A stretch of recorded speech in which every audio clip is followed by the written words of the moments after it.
আসসালামু আলাইকুম, আমি Minhaj and welcome to my vlog.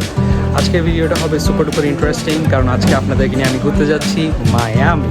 So এখানে আমি আছি এখন নিউ ইয়র্কের কুইন্স থেকে মায়ামি যেতে আমার প্রায় 1350 মাইলের মতো কভার করতে হবে, যেটা যদি আমি ড্রাইভ করে যাই তাহলে প্রায় 22 ঘন্টা সময় লাগবে। তো আরেকটা অপশন হচ্ছে, সেটা হচ্ছে ফ্লাই করে যাওয়া। তো এখান থেকে যদি আমি ফ্লাই করে যাই আমার সময় লাগবে 3 ঘন্টা 10 মিনিটের মতো।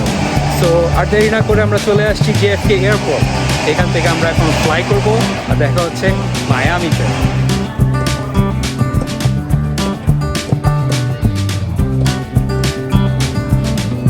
আমাদের ফ্লাইটের আর জাস্ট 20 মিনিট আছে, আমরা অলরেডি লেট। সো তাড়াতাড়ি যেতে হবে, আর টার্মিনাল কোডটা অনেক বড়।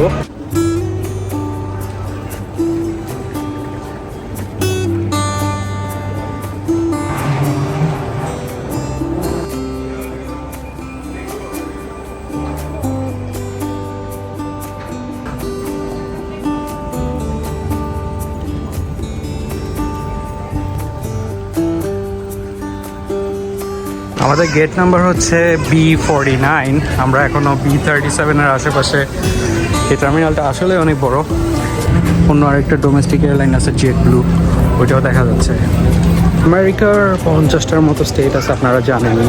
সো এখানে ডেইলি কতগুলো যে ফ্লাই করে এক স্টেট থেকে আরেক স্টেটে। এখানে যদি আমি একটু কম্পেয়ার করি বাংলাদেশের তুলনায়, এখানে ডোমেস্টিক এয়ারলাইন্স ও মাই গড অনেকগুলো এয়ারলাইন্স আছে, অনেকগুলো ফ্লাইট আছে।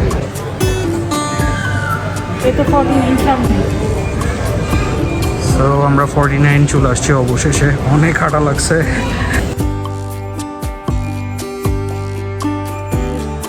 And that's going to be our flight.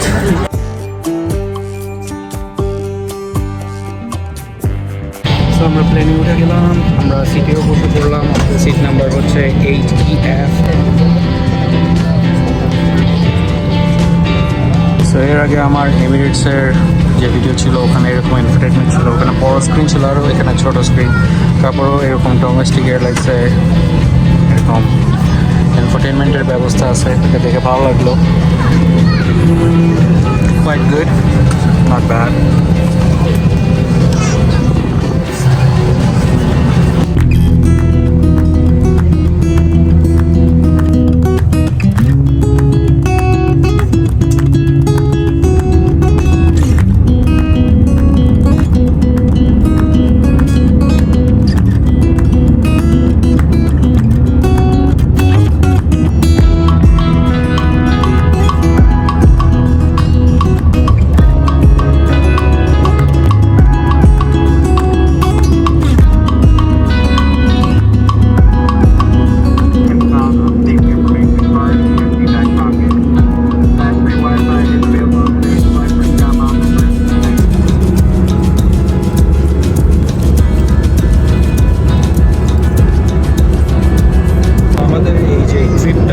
আমাদের ট্রিপটা টোটাল প্ল্যান করছি এক্সপেডিয়া থ্রুতে।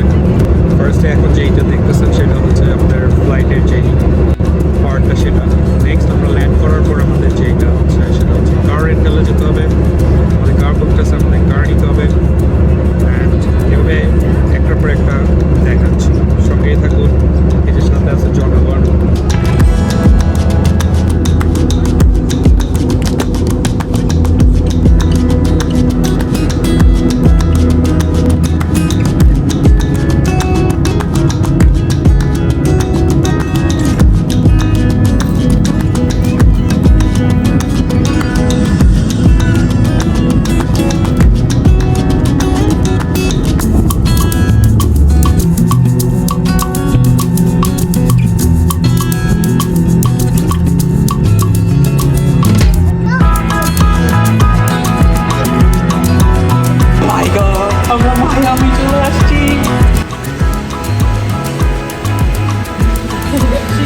সো ফাইনালি আপনাদেরকে নিয়ে চলে আসলাম মায়ামি ইন্টারন্যাশনাল এয়ারপোর্টে।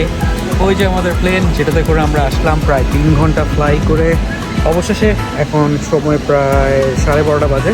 আর আমাদের ফ্লাইট এক্সপিরিয়েন্স নিয়ে যদি বলি, নিউ ইয়র্ক থেকে এই যে ফ্লোরিডা মায়ামির যেই আমাদের ফ্লাইট এক্সপিরিয়েন্স ভালোই ছিল, খারাপ ছিল না।